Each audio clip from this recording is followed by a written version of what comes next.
One of my favorite things about the Bible is just how consistent it is, especially how it paints the same pictures of God over and over again as a merciful, patient, and gracious being.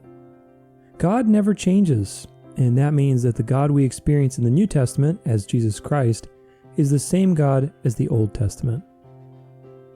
But many people stumble with this because they don't believe the Bible, nor do they bother to really read it all the way through to see its incredibly consistent message of grace and faith. They trip up over countless judgments God delivered over rebellious nations. They stumble over the sacrifices required for people to be in His presence, and at the verses taken out of context where God says that He's a jealous God, or that He will bring evil upon a nation as punishment. All of these misunderstandings are because these people fundamentally do not trust God.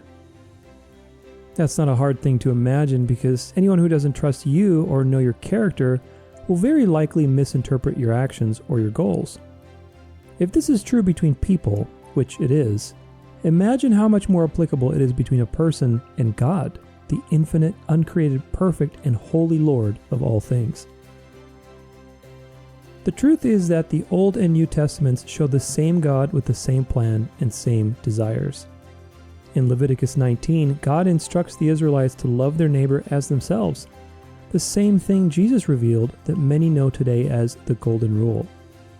There are also countless pictures of God acting mercifully and graciously through the various people He chose throughout history, like Moses, David, and the prophets.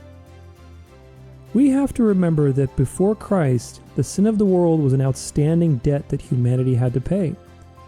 A debt that very much grew like today's national debt, increasing every day with no hope of redemption. To a holy and perfectly just God, justice must be served.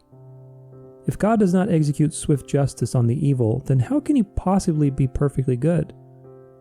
If God allows the debt to just keep growing and growing without ever calling it in, how can God be counted on as the ultimate judge of the universe? This is why the arrival of Jesus is so important in our timeline. It demarcates a fundamental shift in how God relates to us and how we can relate to Him. Because of Jesus, that debt was paid, and God's holy justice is forever appeased. The last words of Christ on the cross were, "It is finished." But in the original language, this is more like, "It is paid in full."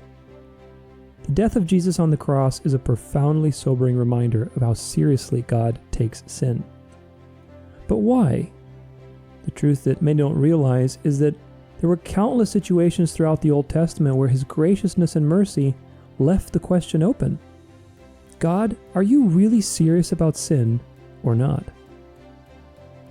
This brings me to the story of Gideon, one of Israel's first judges.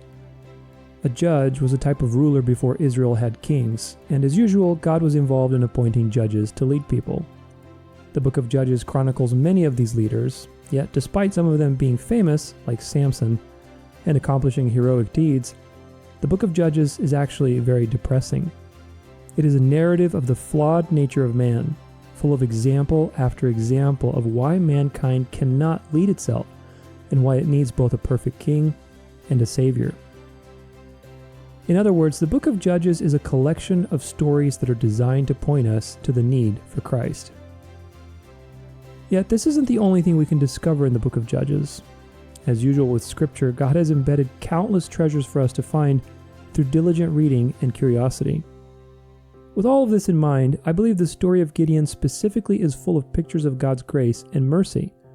Mercy that, in the time of Gideon, before the perfect work of Christ on the cross, would call into question just how serious God actually was about sin and disobedience.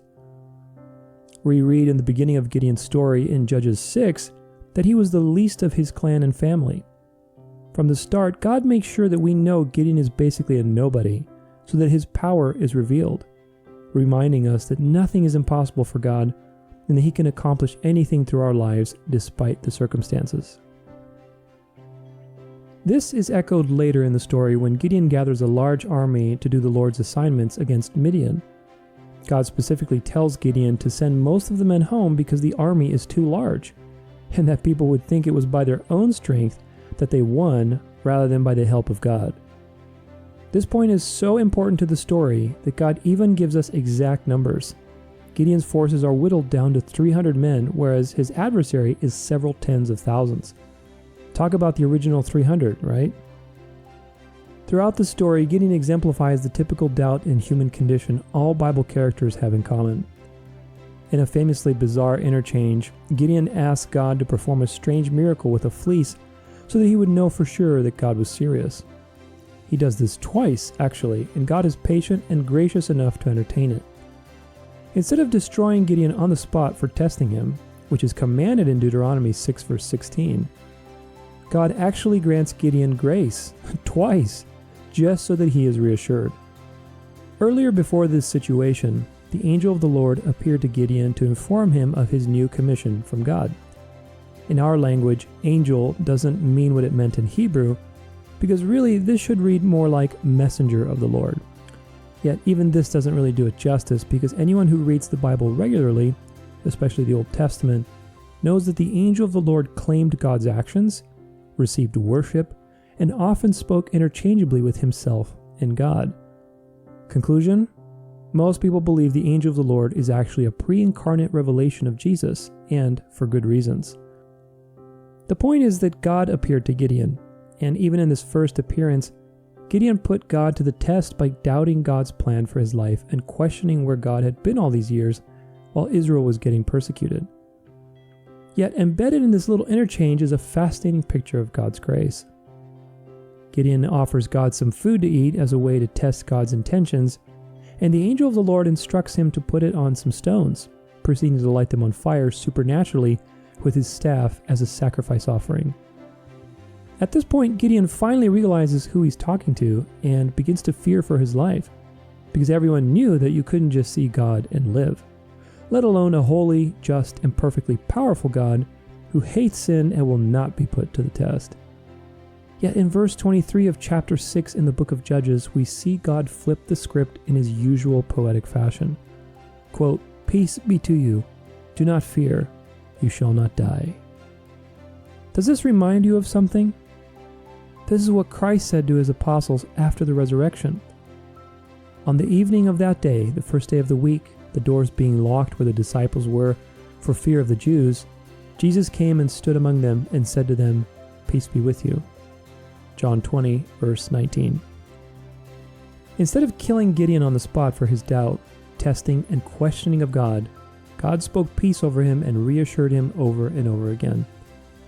We also see that the angel of the Lord burned the offering Gideon made, which is actually a picture of Christ's intercessory role as the high priest and mediator between us and God the Father. Without a perfect intercessor, grace would be impossible, and therefore living would be impossible. From the beginning, with God clothing Adam and Eve, all the way through Gideon and beyond, we see the same God with the same plan throughout all time. A God that not only sustains us and gives us life, but makes up for all of our shortcomings over and over again. Besides these events, Gideon also has several other ways that he disobeys God while on the job as a judge. Gideon's first task from God is to go destroy a nearby pagan altar, but because he was afraid of the people, he did it by night, something which God did not command him to do, and which was because of his lack of faith in God's protection.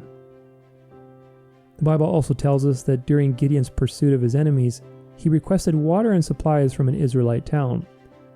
They mocked him, and they didn't believe him, so when he returned with the proof of his victory, he burned the place down and executed the elders, all of which God did not command him to do. Toward the end of his career, Gideon had people everywhere contribute their earrings and golden jewelry to be melted down into an ephod, or a breastplate of sorts. It was about 20 kilograms worth of gold. The Bible tells us that this became an idol and was a snare for both Gideon and the Israelites. Yet the land enjoyed peace for 40 years nonetheless. Despite Gideon's countless failures, despite his questioning and testing of God, despite his humanity, we see a consistent picture of God's grace in action. Even just the fact that God would bother to pick these ragtag nobodies to do his will is a sign of his patience and grace. And truly, it is the foolish and unlikely things that God has chosen to reveal his power through. 1 Corinthians 1:27. These stories may often seem far removed from our experience or even irrelevant to our modern day, yet they are actually timeless reminders of who God is and what he wants. Nothing is impossible for God is another famous line given by both the angel of the Lord to Abraham and Sarah and by Jesus when he was talking to the rich man and regarding heaven. And it's stories like Gideon's that remind us of God's patience for our own failures, our own times when we have questioned him or his plan for our lives and our humanity. Yet above all, they remind us that despite this humanity, there is always grace. There's always a perfect, loving leader that has our back as a rock of salvation and has our front as a sword and shield. Hebrews 13:8 says that Jesus is the same yesterday, today, and forever. And it's true. God has been God throughout all time.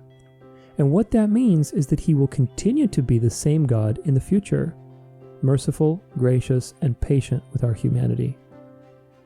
This is the anchor of our faith and our trust in him, and it is more sure than the rising of the sun.